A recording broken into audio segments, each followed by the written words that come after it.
అందరికీ నమస్కారం. నేను మీ శ్రవణ్ యాదవ్. నేను గత కొంతకాలంగా ఫేస్బుక్లో కొన్ని కమెంట్స్ చూస్తున్నానండి. పవన్ కళ్యాణ్ గారికి రాజకీయాల పట్ల పూర్తి అవగాహన లేదు, ఆయనకు అనుభవం లేదు. సో ఇలాంటి నెగిటివ్ కమెంట్స్ చూస్తున్నాను. నేను కొన్ని చిన్న ఎగ్జాంపుల్స్ ద్వారా ఆయనకి రాజకీయాల పట్ల ఎంత స్పష్టమైన అవగాహన ఉంది, ఎంత లోతైన ఆలోచన ఉందో చెప్తాను. ఉదాహరణకి క్యాండిడేట్ సెలక్షన్ చూసుకోండి.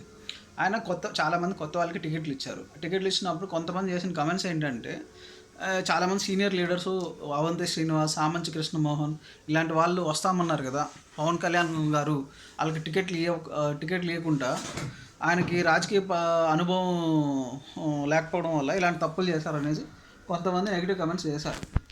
సో యాక్చువల్లీ అక్కడ రాజకీయ అనుభవం లేక కాదు, ఆయనకు ఒక లోతైన ఆలోచన ఉంది కాబట్టి అలాంటి వ్యక్తులకి టికెట్లు ఇవ్వలేదు. ఎందుకో చెప్తాను వినండి. ఇప్పుడు వాళ్ళందరికీ ఏంది, రాజకీయాలు అనేది ఒక వ్యాపారం. ఉదాహరణకి ప్రతి ఎన్నికల్లో ఒక 5 కోట్లు, 10 కోట్లు, 20 కోట్లు పెడతారు. సో అధికారంలోకి వచ్చిన తర్వాత ఆ డబ్బులు మళ్ళీ తిరిగి సంపాదించుకుంటారు. సో వాళ్ళు ఒక ఎమ్మెల్యేగా గెలిచిన వాళ్ళు ఒక జిల్లా నుంచి ఎమ్మెల్యేగా గెలిచారనుకోండి, ఆ జిల్లాలో కొత్త నాయకులు ఇంకెవరు ఎదగనీకుంటా వీళ్ళు వాళ్ళకి ఇబ్బందులు సృష్టిస్తారు. ఎందుకు, వీళ్ళకి ఎక్కువ పేరుంటే రేపు పొద్దున ప్రభుత్వంలోకి వచ్చినప్పుడు వీళ్ళకి మంత్రివర్గం వాళ్ళు మంత్రి శాఖ వస్తుంది, అలాగే వీళ్ళకి ఎక్కువ పేరు వస్తుంది. సో ఈ పార్టీకి దీనివల్ల నష్టం జరుగుతుంది. లైక్ రెండోది ఏంటంటే, వీళ్ళు గెలిచిన తర్వాత డబ్బులు దోచుకుంటే జనసేన పార్టీ పెట్టాల్సిన అవసరం ఏముంది? ఆల్రెడీ టీడీపీ, వైసీపీ పార్టీలు ఉన్నాయి కదా. సో అది ఆ పని ఆల్రెడీ వాళ్ళు చేస్తున్నారు కదా. సో మనం కెరీర్ వదులుకొని అన్నీ వదులుకొని పార్టీ స్టార్ట్ చేయాల్సిన అవసరం ఏమొచ్చింది? మనం సమాజంలో ఏదైనా మార్పు తీసుకురావడం కోసం. సరే, అలా అనుకున్నప్పుడు సామాన్యులకి ఎందుకు ఇవ్వాలి? కొంతమంది ఎన్ఆర్ఎస్కి కానీ కొద్దిగా డబ్బున్న వాళ్ళకి, అప్పర్ మిడిల్ క్లాస్ వాళ్ళకి ఇస్తే వాళ్ళు ఈజీ గెలుస్తారు కదా అని నేను లోక్సత్తాలో 2012 నుంచి 18 వరకు పనిచేశాను. సో ఈ అప్పర్ మిడిల్ క్లాస్ వాళ్ళు, ఈ ఎన్ఆర్ఎస్ వాళ్ళు ఎలా పనిచేస్తారో నాకంటే కూడా, అందరికంటే కూడా నాకు చాలా స్పష్టమైన అవగాహన ఉంది. కొన్ని ఎగ్జాంపుల్స్ చెప్తాను, ఈ అప్పర్ మిడిల్ క్లాస్ వాళ్ళు చేసే తప్పులు ఎలా ఉంటాయని. ఒక ఎన్ఆర్ఐ క్యాండిడేట్, ఒక ఆవిడ లేడీ యుఎస్ నుంచి వచ్చి ఒక 2-3 సంవత్సరాల ముందర హైదరాబాద్లో కంటెస్ట్ చేయడానికి ఫుల్ టైం పనిచేస్తుంది అన్నమాట. ఆ ఎన్ఆర్ఐకి సంబంధించిన ఫ్రెండ్ ఇంకో ఎన్ఆర్ఐ ఒక 3 నెలల ముందర, ఎలక్షన్స్ ముందర వచ్చి వాలంటీర్ మేనేజ్మెంట్ మొత్తం చూసుకుంది. సో ఈవిడికి ఏంటంటే, ఈ ఎన్ఆర్ఐ లేడీ గెలిస్తే లోక్సత్తా పార్టీ అంతా ఈవిడ చేతిలో ఉంటుందన్న ఉద్దేశంతో ఆ వాలంటీర్స్ 100 మంది దాకా వస్తే ఆ వాలంటీర్స్ని అంతా కూడా కేవలం ఈ లేడీ నియోజకవర్గానికి యూజ్ చేసుకుంటున్నారు.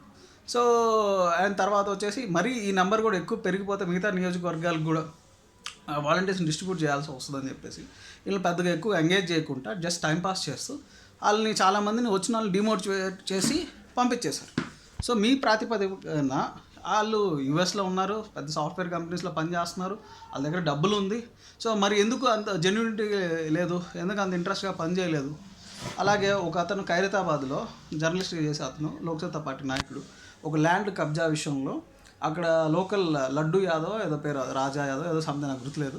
సో అతను ఒక పార్క్ని కబ్జా చేశాడని చెప్పేసి ఆయన పాంప్లెట్లు ముద్రించి మొత్తం ప్రచురించాడు.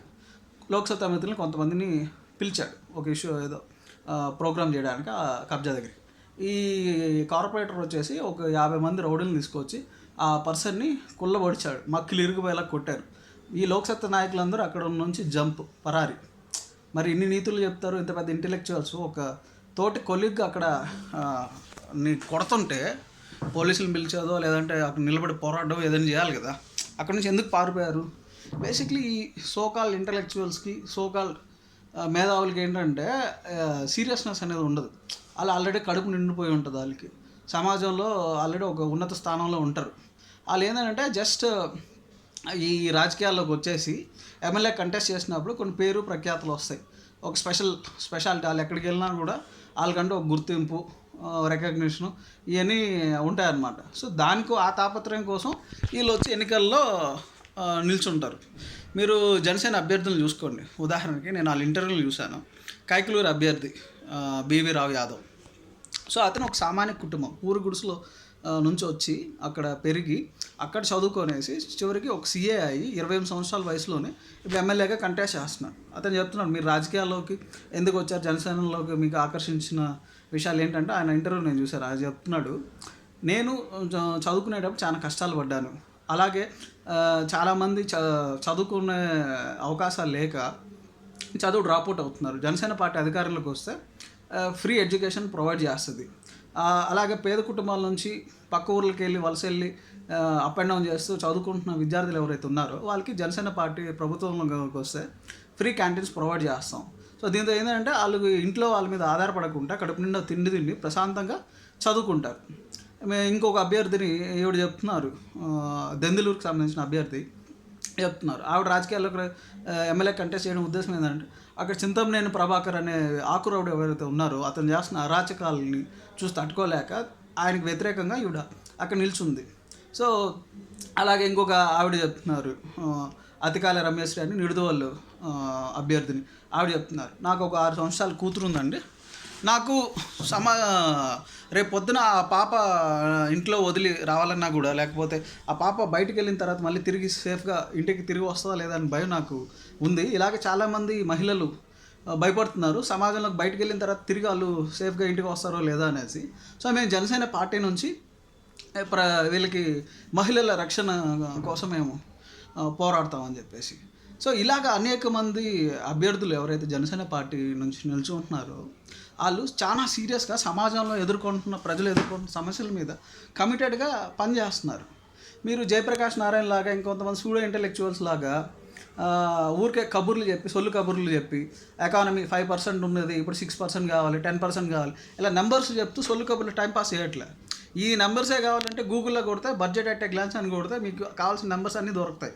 సో ఆ బేసిక్ నాలెడ్జ్ అనేది ఆల్రెడీ మన వాళ్ళకి ఉంది. తర్వాత వీళ్ళకి ఏదైనా ఇన్ఫర్మేషన్ కావాలని అంటే పార్టీలో వచ్చేసి ప్రొవైడ్ చేయడం కోసం సీనియర్ జేడీ లక్ష్మీనారాయణ గారు, తోటా చంద్రశేఖర్ గారు, నాగాల మనోహర్ గారు, రావెల కిషోర్ బాబు గారు, ఆకుల సత్యనారాయణ గారు, ఇలాగా డాక్టర్స్కి చేసిన వాళ్ళు, ఐఏఎస్లు ఐపీఎస్కి చేసిన వాళ్ళు, పిహెచ్డీ చేసిన వాళ్ళు, ఎంతోమంది అనుభవం ఉన్న వాళ్ళు ఉన్నారు. సో మన పవన్ కళ్యాణ్ గారు ఏం చూస్తున్నారు, ఎవరిలో అయితే సామాన్యుల కసు ఉంటుందో వాళ్ళని రాజకీయాల్లోకి తీసుకొస్తే వీళ్ళు ప్రజల పట్ల చిత్తశుద్ధితో పనిచేస్తారు. వీళ్ళకి కావాల్సిన అనుభవం కోసం ఈ అనుభవజ్ఞులు ఎవరైతే ఉన్నారో పత్తిపాటి పుల్లారావు వీళ్ళందరినీ కూడా అక్కడ పార్టీలోకి తీసుకొచ్చి వీళ్ళ అనుభవాన్ని ఈ కొత్త లీడర్స్కి ట్రాన్స్ఫర్ అయ్యేలాగా పార్టీని బిల్డ్ చేస్తున్నారు. ఇంతకంటే స్పష్టమైన అవగాహన మన రాజకీయాల్లో వచ్చిన నాయకులు ఏ ఒక్కరిలో అయినా సరే ఉందా? రెండోది, ఆయన సామాన్యుల్ని టికెట్లు ఇచ్చి ఆయన బాధ్యత తీసుకుంటున్నాడు, వాళ్ళని గెలిపించే బాధ్యత నాది అనేసి ఆయన ఊరూరా తిరిగి వాళ్ళు గెలిపించడం కోసం ప్రయత్నిస్తున్నారు. అదే మీ చంద్రబాబు నాయుడు గారు, జగన్మోహన్ రెడ్డి గారు చూడండి, వాళ్ళు గెలవడం కోసం టీడీపీలో ఉన్న నాయకుల్ని జగన్మోహన్ రెడ్డి గారు ఆయన తీసుకొని పార్టీలో వాళ్ళ చేత డబ్బులు ఖర్చు పెట్టి వాళ్ళు ఏదైతే డబ్బులు ఖర్చు పెడతారో తద్వారా ఆయన గెలిచి సీఎం కావాలనేసి జగన్మోహన్ రెడ్డి గారు అనుకుంటున్నారు.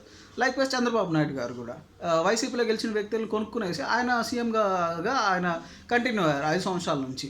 మీరు నిజంగా ఈ 2 పార్టీలు బలమైన పార్టీలు అయితే, ఇద్దరు బలమైన నాయకులు అయితే సామాన్యులకి టికెట్లు ఇచ్చి వాళ్ళని గెలిపించి వీళ్ళు సత్తా ఏందో వాళ్ళు చూపించవచ్చు కదా ఈ ఇద్దరు నాయకులు. మరి ఎందుకు చేయట్లేదు? అదే పవన్ కళ్యాణ్ గారు సామాన్యులకి టికెట్లు ఇచ్చి వాళ్ళని గెలిపిస్తానని చెప్పేసి ఆయన ఆ బాధ్యతను భుజాన వేసుకొని ఆయన సమాజంలో తిరుగుతున్నారు.